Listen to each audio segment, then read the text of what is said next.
اللہ کے سوا کسی اور کی اطاعت جس سے اللہ کی معصیت لازم آتی ہو، شرک۔ لا طاعت لمخلوق فی معصیت الخالق، مخلوق میں سے کسی کی اطاعت نہیں ہوگی یہ اس معاملے میں جس میں خالق کی معصیت لازم آ رہی۔ ہاں، خالق کے احکام کے اندر والدین کا حکم بھی مانو، اطاعت کرو، اساتذہ کا حکم مانو، کسی اور کو اپنا لیڈر مانا ہے اس کا حکم مانو، لیکن ناٹ بیونڈ۔ وہ جو سرکل ہے کتاب و سنت کا، اس سے باہر نہیں۔ لا طاعت لمخلوق فی معصیت الخالق، یہ آپ الجبرے کے فارمولے کے طور پر اپنے سامنے رکھیے۔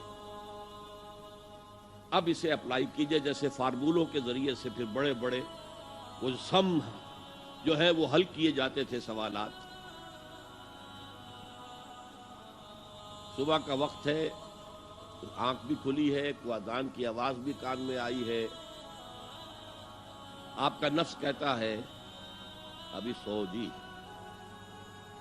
آپ نے اپنی چادر یا کمبل کو درست کیا اور کروٹ لی اور سو گئے۔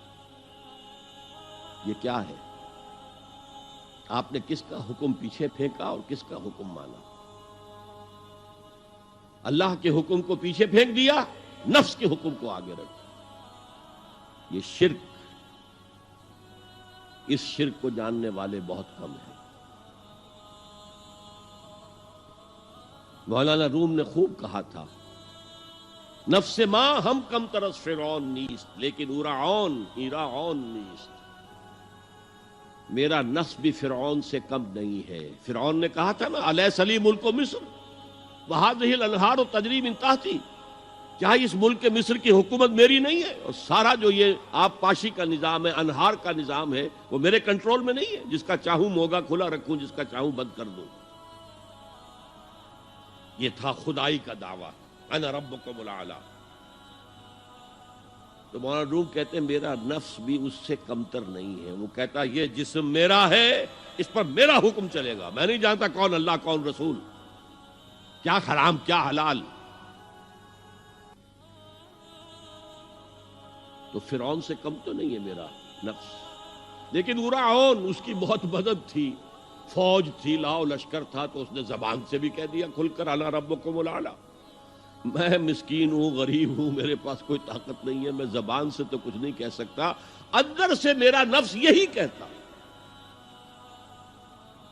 یہ نفس کی حکومت قرآن کہتا ہے، میں حیران ہوتا ہوں، دو جگہ یہ مضمون آیا ہے، ارأیت من اتخذ الہہ ہواہ افانت تکون علیہ وکیلا۔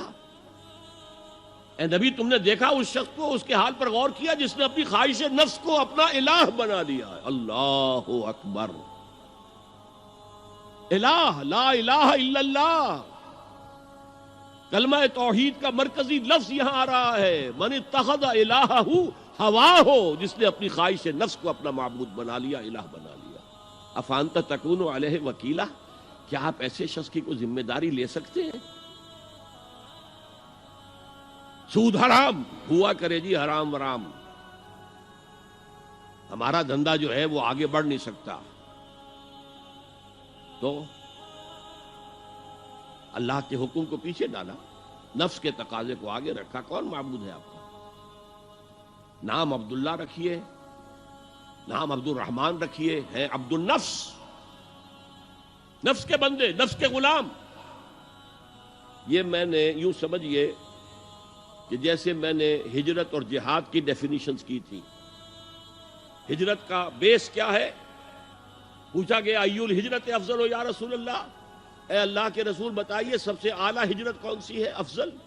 فرمایا ان تہجر ما کرہ ربک، ہر اس چیز کو چھوڑ دو جو تمہارے رب کو پسند نہیں۔ آج رات ہی سے آپ ہجرت شروع کر سکتے ہیں۔ جائزہ لیجئے کیا کیا چیزیں میری زندگی میں خلاف شریعت ہے، تو اللہ کو ناپسند ہے، فیصلہ کیجئے کہ آج کے بعد نہیں ہوگی۔ ہجرت شروع ہو گئی، افضل الہجرہ، سب سے افضل ہجرت شروع ہو گئی۔ لیکن ٹاپ پر لے جائیے تو یہ ہجرت جب اللہ کے دین کو قائم کرنے کی جدوجہد اس مرحلے پر آ جائے کہ اب باطل کے ساتھ ٹکراؤ ہے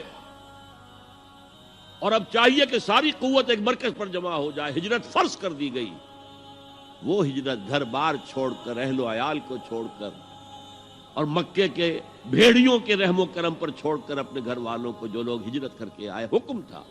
ہجرت مدینہ فرض تھی، ہجرت حبشہ فرض نہیں تھی، صرف اجازت تھی کہ جن سے سختیاں نہیں جھیلی جا رہی مزید وہ چلے جائیں۔